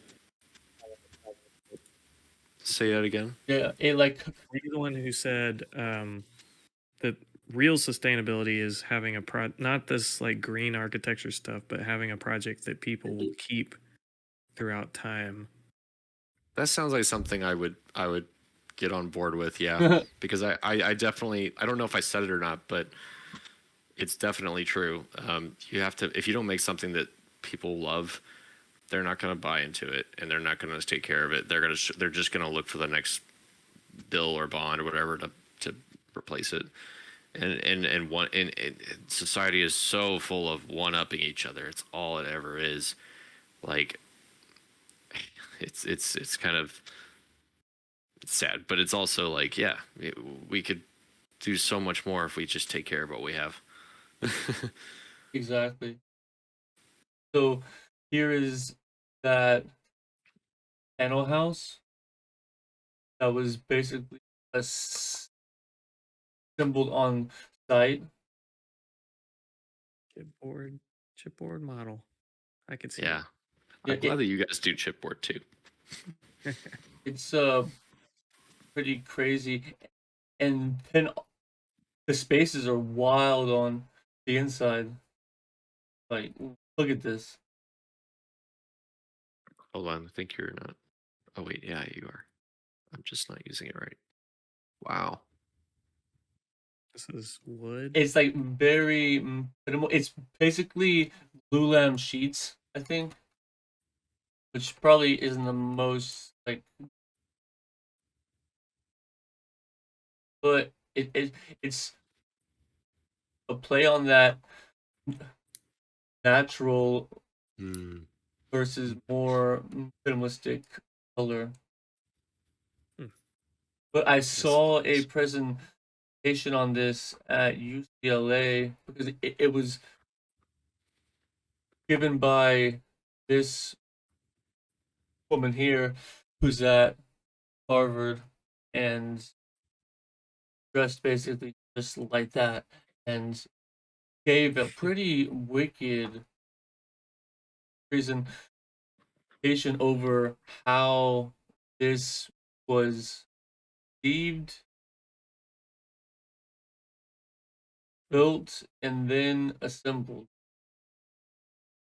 And even in these very traditional boxes, you can actually have these pretty incredible spaces. I don't think Dang, that's small. but it Yeah, didn't seem yeah. small with all the photos. Wow. But so my understanding, this was basically her claim to fame, and if I remember correctly, I think she financed it herself and like built it Okay. and was like, "Hey, check it out," and then it blew up because these architects could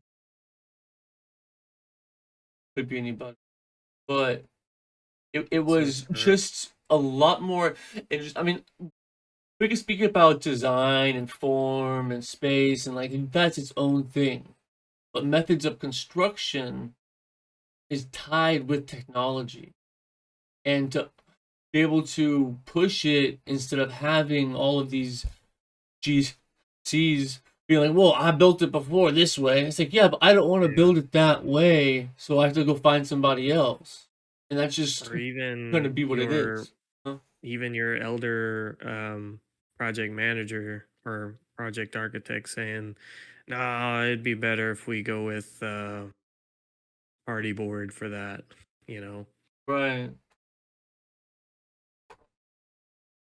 right. if they're good architects, they would and try to innovate themselves. But sometimes they're just trying to get the job done. Right. Oh. So moving in to our last portion of this talk, our potential competition. So I chose 4, so I was thinking we could do this as a group, or we could do it individually and do design battle. Or what you guys are thinking. Have 4 options, and we try wellness into these projects as well. We don't have to, but I think it's a good opportunity. So the first one is hybrid co-working. Um, New spaces, nomad professionals, which I kind of feel might be a fad, but it might be. Is that to like renovate restaurants, right? Or like, is restaurants favorite? What is it? Yeah, the goal of this redesign existing cafes and restaurants by transforming them fully or partially Mm. into a completely new concept that allows them to combine their regular function with the working use. Could you imagine how your favorite bar could become the place where you go to work every day? Is that a good idea? The idea of this competition represents the perfect opportunity to maximize underused spaces in order to offer more quality spaces for those nomad workers who are constantly looking for cool and innovative locations. So also we will each choose our own sites, any place, anywhere. That's interesting. So the tiny library.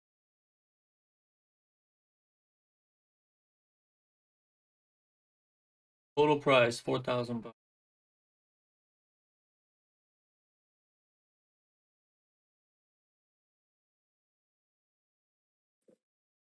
Challenge. Participants are to design a tiny library optimized for 75 users with engaging multifunctional spaces for all ages and experience. Library would be equipped with traditional reading material along with modern formats like ebooks, audiobooks, and audiovisual books, etc. I don't know what the etc. I think they hit everything on there. The stream is messed up again.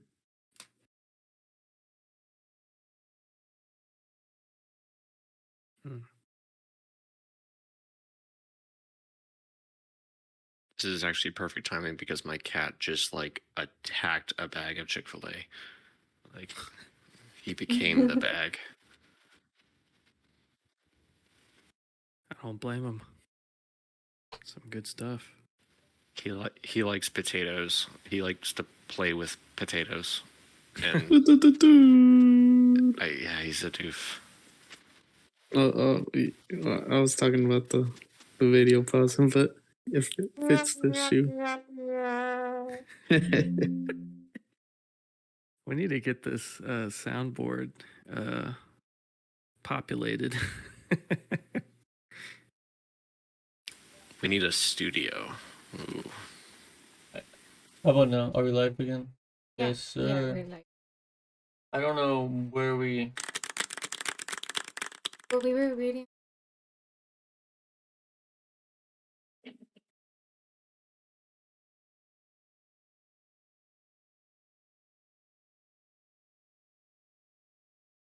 It is a tiny, optimized for 75 people.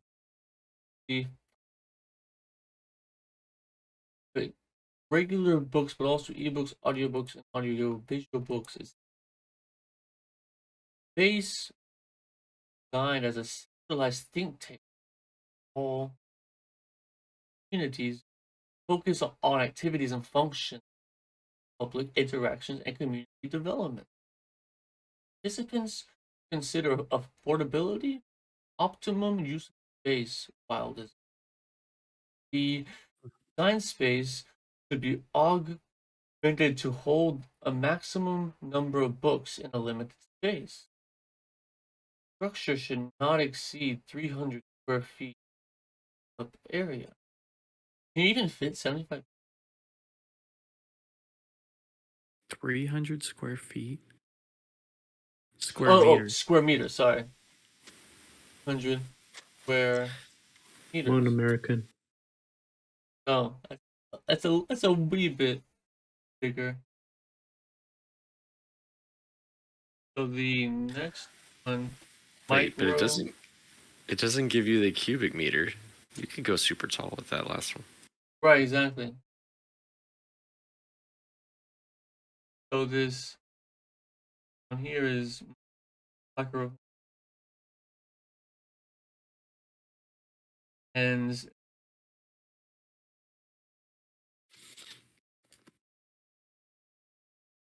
this is their 6th one, and participants are invited to design or submit their designs for a microhome off-grid modular structure that would accommodate a hypothetical young professional couple, which will be used as an example of family size throughout the series.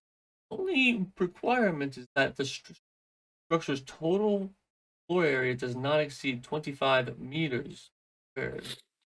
Beyond that, be as creative as possible. Open to all. 4 team members maximum. Mhm.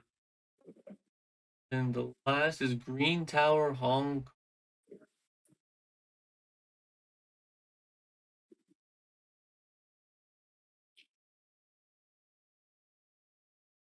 Chinese web.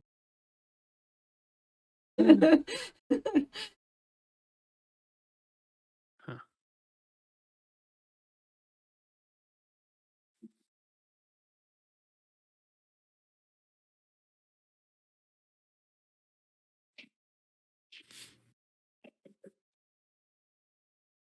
Oh boy, vertical farming.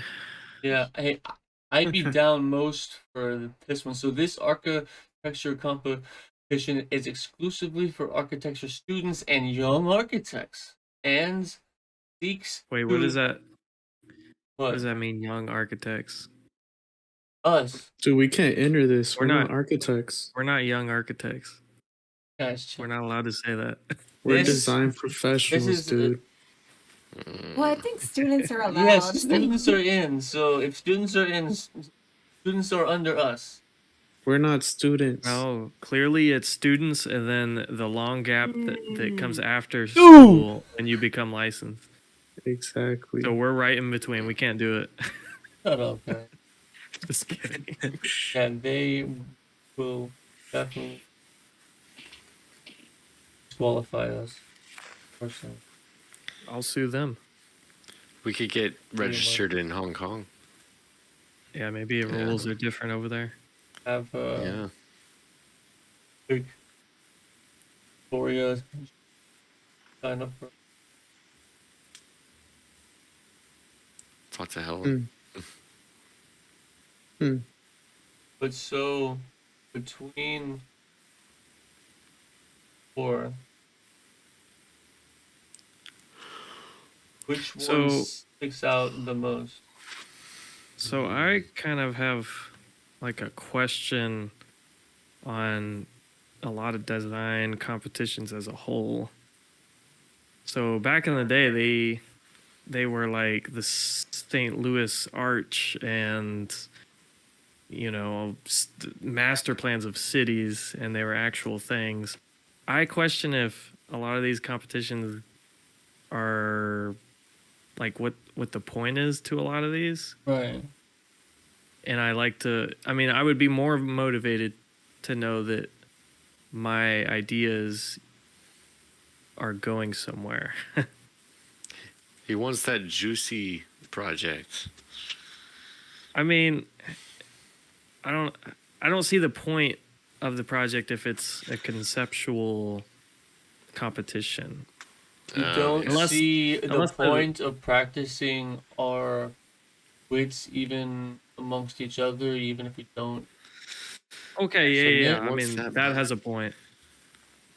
But it would be better if it, you know, if the competition. Interesting how had, that like, has a point, weight. but potentially winning $4,000 not. That you got to split. It doesn't have to be split. Does What it? if? It could be individual, Yeah. or it could be group. Because also, it's a tiny home. How long would it take you to really whip up one plan? Maybe half of like a loft, a roof plan, and then a couple elevations. Like a render, like. Where's the next Sydney Opera House? Come on, what is this weak stuff? Go find them, bro. Stop being so cynical and be a team player. No. I'm not even criticizing y'all finding these. I'm a lot of competitions that come up are like these. It seems like fun little things that like some bored people just throw up on a website. I mean, there's cash prizes with them, so like something's there, but Right. I kind of want it to actually be like more than like a school project or something. Right. Dang, bro. I don't know. Well, the problem with a lot of that is we're in the era of when big stuff comes up, it's often private.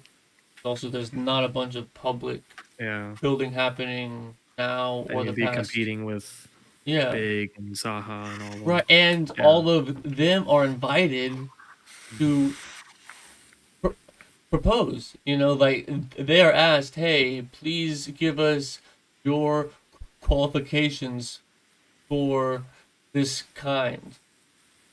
We want y'all 5," and they're handpicked. So how can you break into that realm if it takes being handpicked? Snowheada. Right. Someone's got to be the next Snowheada. I don't know. I feel like going off Tristan's. Did we freeze in Twitch again? Yeah, I think we did. Mine is still running. Oh no, never mind. Yeah, it's all good. It's up again. Well, it just kind of goes back to that developer architect situation that we were talking about. It seems like you're kind of being complicit with these competitions as well. Like, why minimize yourself to these competitions when you can make your own thing? And then, like you said, that one lady did with her prototype house, spread it out, and then it became a big thing. Why does it have to be this big Sydney Opera House? Why can it not be this new way of constructing a fence, or this new way of bringing light in Right. to a home, or this new way of repairing trees that fallen down and whatnot? Like, I don't know, just some random thing. Like I like the idea of design, but then it kind of had me thinking once Tristan talked about like what is the purpose of this, and it kind of brought me back to that question that you asked. What is the purpose of these projects? So what would be the purpose of these competitions, and us putting our effort into that when we can put our effort into something like you were talking about, being innovative, changing something, and whatnot. Right. Hey, And maybe what you were just trying to do Bernie, is what's like up? light the spark and get us going, and Right. you gotta start with something. So why not? Yeah, and I mean, Marushak has like catered his studio. Sorry, another professor at our school has catered his studio to literally having his students just enter competitions all semester long, which is kind of cool. I think that's what schools should start doing more, especially when cash is involved. But Yeah. I've seen a I've it's seen a also lot of like those turn like into that like one. independent studies. Oh, Sorry, Juan, you go oh, you're ahead. good. Go ahead. No, I've seen a whole bunch of those turn into like independent studies. Yeah, it's very self motivating. You gotta really push yourself. It was kind of going back to like, y'all remember when I sent y'all the Better Block, that firm in Dallas? Yeah. They actually just go ahead into the community and say, this street is messed up, let's go and fix it. And then they get the recognition afterwards, and then they get to sell their prototype of what they created to the public and even give it out. I think that's not too familiar with what all exactly they do, but it's pretty awesome to see what they do with the communities, and it's just them going out there and saying we're going to do this, and they do it. right. Hmm. And all you need from there is like some kind of publicity. And for us, this podcast is some kind of publicity. So why not get our hands Yeah. in actual design? That would be cool. Exactly. It's a start at least. So we've been going on like 2 hours 15 now to begin to land this. I find any kind of excuse we make saying about how it is now and how that's just time we can't spend focusing on how to improve. And there were a bunch of great points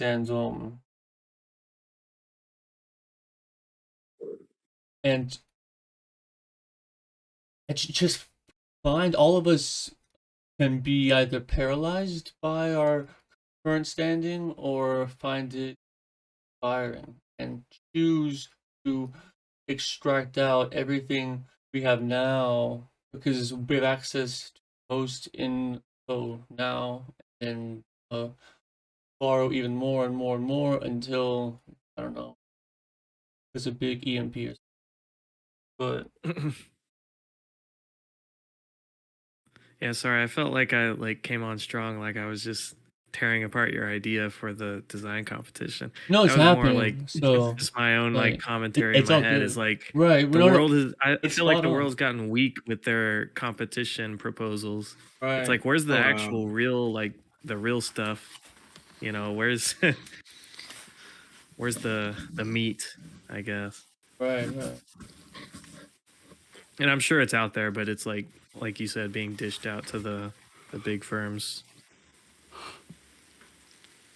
So did you want us to commit on one of these and either talk about it more, or you said the deadlines are coming up, right? Yeah, they are July. June actually.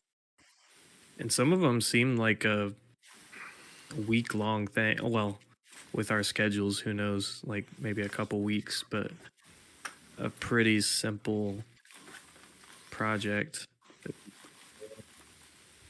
Right. It would almost be, for as small as these are, I don't know, Juan, what do you think? I think these could be like something we each could almost come up with an idea, a charrette, if you will. Right, exactly. Bring it to the group and see what we say about it. Even if we like don't even go into it, it could be something that is a challenge for all of us to like hoser v hoser. Right. You know. Yeah. Yeah. And it wouldn't have to be all of us on one at the same time. It could even just be 2 or 3 of us. Because I like the 1v1. Because also it took 3 hours last time. So I mean, if we add like more people, it'll be like all day, you know. But these will be smaller as well. But it's more about the feedback and discussion time, and each person can ramble on and on. We're gonna need brackets. Yeah. Oh, yes, series. yes. That'd be cool. I am for it. That'd be cool. I love brackets. Yeah. Place your bets. Whoever did the editing last time, by the way, for the YouTube, nice job. I like the shorts.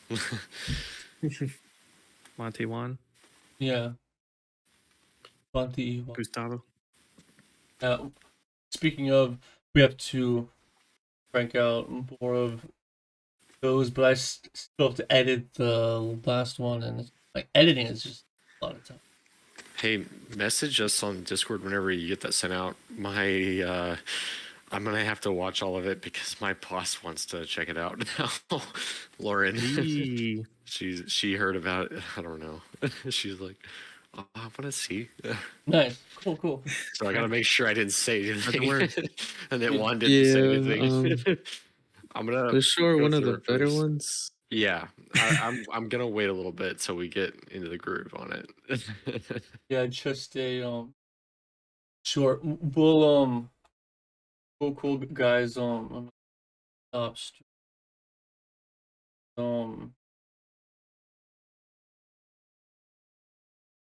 No, I stopped screen sharing. I meant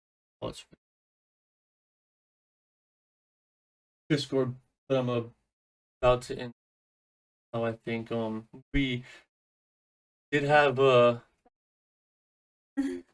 Bernie pop in at the very end. We had no Brady tonight. Was in the chat. So yeah. But are there any closing thoughts, key takeaways for this evening with y'all? Get healthy. Yeah. We got a lot of work to do. What are we doing with this competition thing? Or what's the Brackets.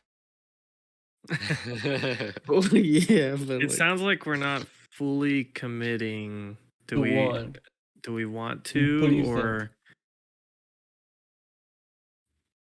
think? I don't know. I kind of like the